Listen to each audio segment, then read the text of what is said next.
So the next question daripada Hasib from Rekomen Filem. I think because maybe sorry, fast soalan from siapa? Hasib. From Hasib, probably masa sebelum kita explain. You kenal I? Kenapa mesti I kenal? It's Nabila Haris then for you. Hi Amry. Belakang pintu ni akan reflect whose life it is actually. Kadang-kadang, mimpi ni boleh jadi kenyataan. Kita wujud. Kita wujud. I harap sangat I dapat jumpa you. Dunia nyata ni buat I keliru. I tunggu you.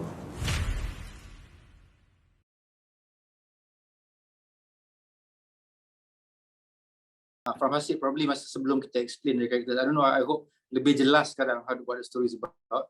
But if it's not, sebenarnya dia bukan kita, this is beyond your normal dreams lah. Macam cakap tadi, kalau kita mimpi, saya tak pernah mimpi orang saya tak kenal. Apalagi orang saya tak kenal tu memang wujud dalam dunia nyata.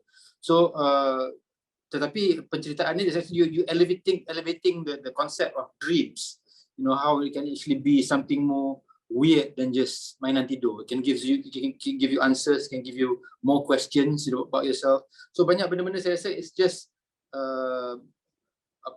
eksperimentasi lah from the story writers themselves, that maybe dreams can be one up satu level lagi atas pada normal dreams, because this is clearly not a normal dream. There's one of the lines where Didi was tell Fattah in the dream that dream ni ada consequences dia, bukan kita boleh buat besok habis. Ada benda-benda yang objects that they will get, things that will get in the dream that diorang akan jumpa in real life, petanda menunjukkan the other one actually exists. Tetapi bila jumpa tak dapat berjumpa. So apa sebab mereka tak dapat berjumpa, itu kena find out. Kena tengok lagi.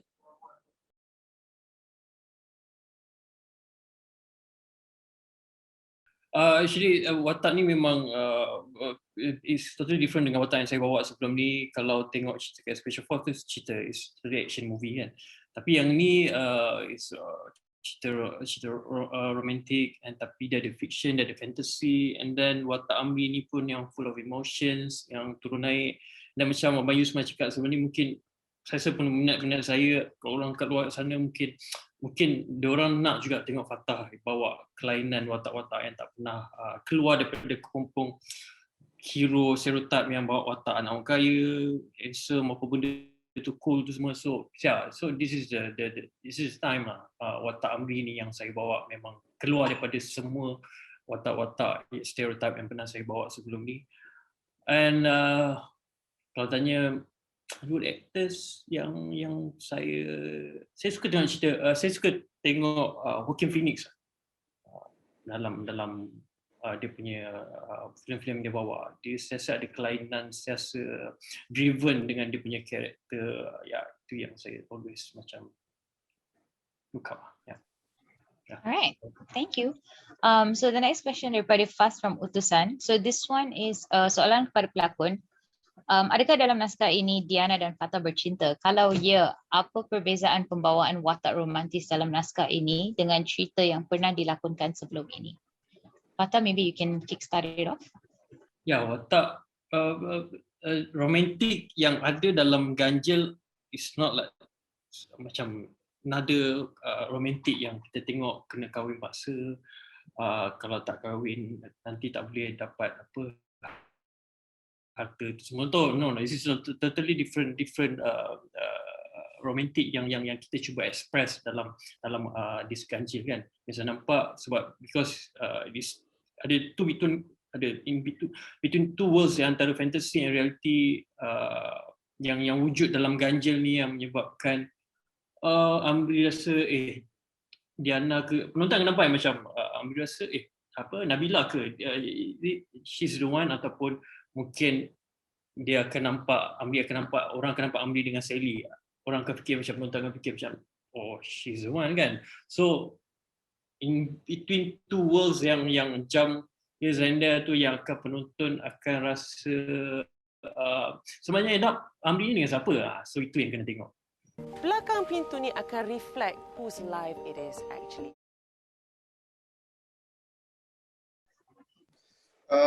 Like I said before this,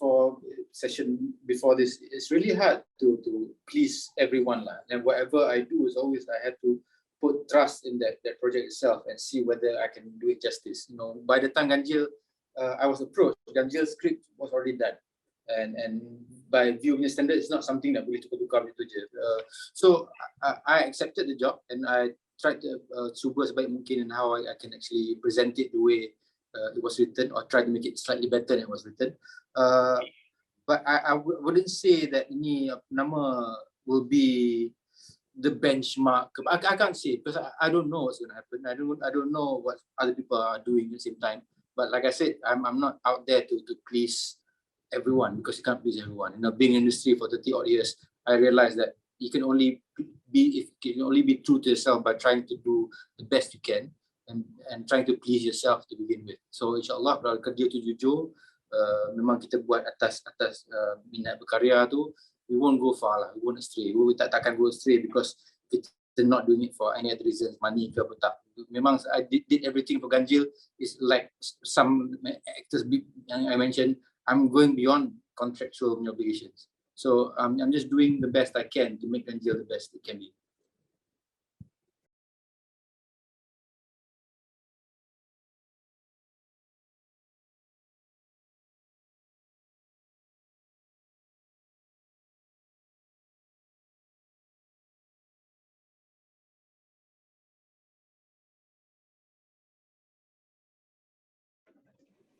Yeah, very interesting because masa saya dapat Imagino tu, saya ingatkan okay, something about dreams as well. And then I got Ganjil and I was like, okay, now I have two stories back to back that are very similar in terms of like diorang punya, not really lah actually, similar but not. In Imagino, I'm already Beto's wife. You know what I mean? So, and it really is about me in the present time. And it's from Beto's perspective of someone who has dementia. So it's different, but references yang saya dapat daripada Abang Yus and the reference that I got from the other director was actually quite similar as well, which didn't help. So so that's why I couldn't really use that reference. Instead, I just tried to understand what in the character yang dia bagi reference film tu was Abang Yus specifically looking for, and everything else I tak follow because then it would be a lot similar to the actual character, to the two characters.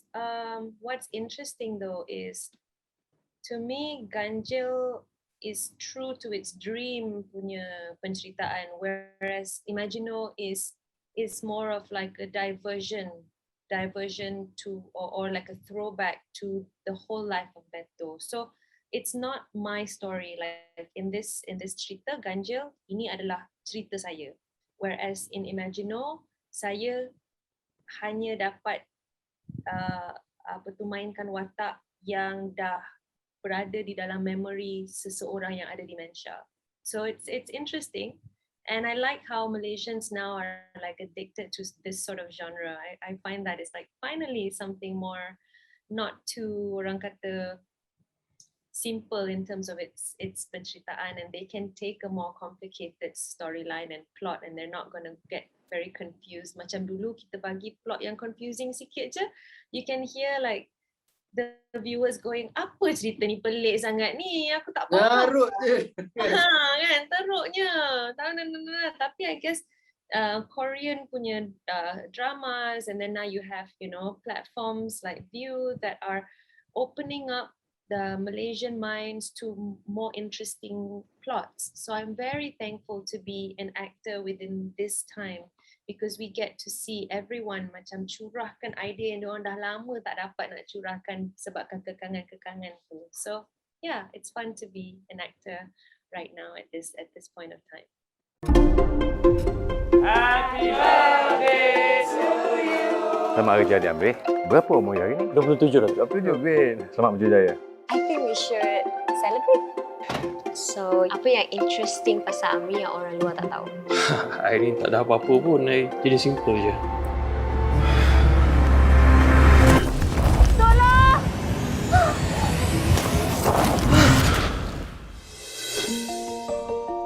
You kenal I ke? You kan watak lah mimpi I. You ni boleh tak? Jangan buat mimpi I ni tragis sangat. So let's do something fun. Fun macam mana?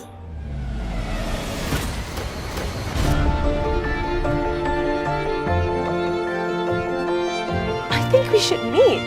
Ni kan mimpi je.